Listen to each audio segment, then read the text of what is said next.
Hi my friends. ඉතින් ගොඩක් අය මගේ කටහඬ නම් අනිවාර්යෙන්ම අහලා ඇති. ඒ වගේම සමහරක් කට්ටිය මාව දැකලත් ඇති. ඉතින් අද මම ඔයාලට පෙන්වන්න හදන්නේ මම වැඩ කරන රේඩියෝ channel එක. මේ තියෙන FM දෙරණ අපි ඇතුළට ගිහින් බලමු මොකද වෙන්නේ කියලා. එන්න මගෙත් එක්ක. අපි ඇතුළට ගිහින් බලමු.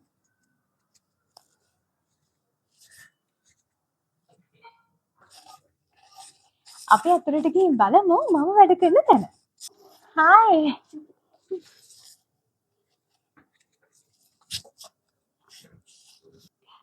හරි ඉතින් ප්‍රෝග්‍රෑම් එකට යන්න කලින් අපි බලමු ගිය සතියේ ප්‍රෝග්‍රෑම් එකට මොන වගේ කමෙන්ට්ස්ද තියෙන්නේ කියලා. අපේ යාළුවෝ කමෙන්ට් කරලා තියෙනවා. දැන් ඔයාලා කල්පනා කරනවා ඇති මම වැඩ කරන්නේ ටීවී දෙරණද FM දෙරණද කියලා. මම වැඩ කරන්නේ FM දෙරණේ.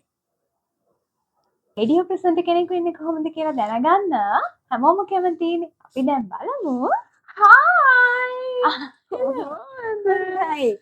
Congratulations. Thank you. Thank you.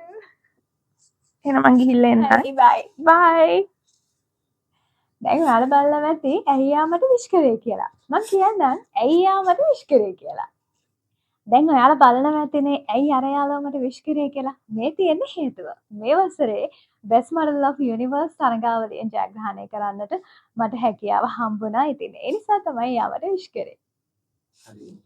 ගොඩක් අය කියනවා රේඩියෝ ප්‍රෝග්‍රෑම් එකක් කරද්දී දිනර එක වගේ කියවන්න ඕනේ කියලා. හැබැයි මම ඒකට එකඟ වෙන්නේ නැහැ. මොකද අපි ඕනම ජොබ් එකක් කරද්දී අපිට වගකීමක් තියෙන්න ඕනේ අපි කතා කරන දේ සම්බන්ධයෙන්. අන්න ඒ නිසා අපි හැමතිස්සෙම අපි කතා කරන දේවල් පිළිබඳව කලින් හොයලා බලන්න ඕනේ. අපි මොනවද කතා කරන්නේ? කොහොමද කතා කරන්නේ?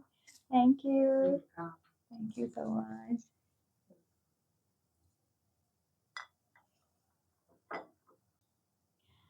ඔයත් කියවන්න කැමති කෙනෙක්ද? දැන් බලනවා ඇති මොනවා කියවන එක ගැනද කියලා. මම කියන්නේ මේ කියවන එක ගැන නෙමෙයි. මෙන්න මේ විදිහට පොත් කියවන එක ගැන. එහෙම නැත්නම් ෆෝන් එකකින් මොන හරි තොරතුරක් හොයන එක. පොඩ්කාස්ට් එකක් බලන එක. ලෝකෙ වටේ වෙන්නේ මොනවද කියලා හොයන එක.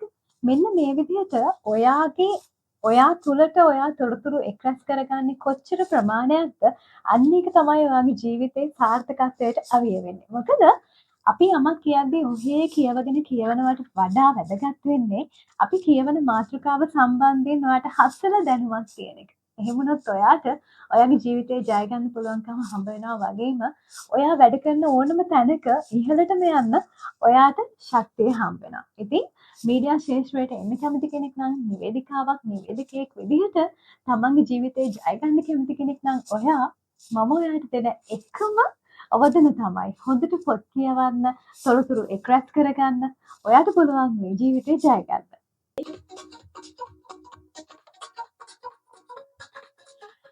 හවස 2යි විනාඩි 7යි යාළුවනේ දැන් වෙලාව 92.2න් 92.4න් ආහන්ගින් FM දෙන්න දේදුණු සතයන්ද ලංකාවේ ලස්සන සින්දු එක දිගට අහන්න පුළුවන් එකම තැන FM දෙරණ.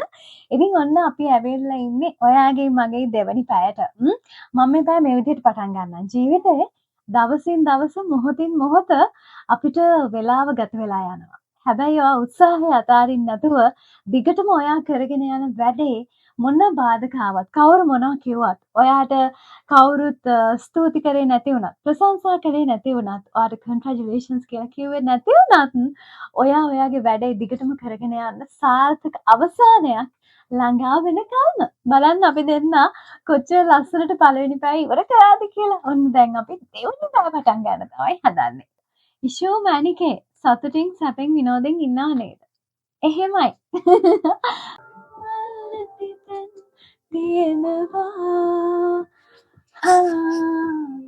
නුඹ නොමැති වුණත් තාවත් මං ඉන්නවා.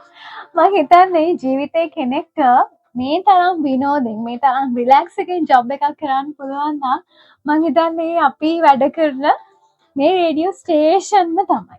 හරිද? ඉතින් ඔන්න අද ඔයාලා දැක්කා මම වැඩ කරන තැන මේ තියෙන FM දෙරණ. අපි ජීවිතේ වැඩිපුර වෙලාවක් ගත කරන තැන, එකම තැන, අපි ආදරය කරන තැන. ඉතින් මේ විදිහට තමයි අපි ප්‍රෝග්‍රෑම් එක කරන්නේ. මම වීකෙන්ඩ් එකේ ප්‍රෝග්‍රෑම් දෙකක් කරන්නේ. එකක් සෙනසුරාදා 1:04. එතකොට අනිත් ප්‍රෝග්‍රෑම් එක යන්නේ සන්ඩේ 10:01 හાર્ට් බීට්. ඉතින් ඔය විදිහට තමයි ඉතින් මගේ වැඩ ටික FM දෙන්න ඇතුලේ සිද්ධ වෙන්නේ. මං හිතන්නේ අද මගෙත් එක්ක මුළු දවස පුරාම ඔයාලා දැක්කා මගේ ජොබ් එකේ වැඩ ටික කොහොමද වෙන්නේ කියලා. ආයි දවසක මේ විදිහම ඩේ බ්ලොග් එකකින් අපි හම්බෙමු. බයි බයි.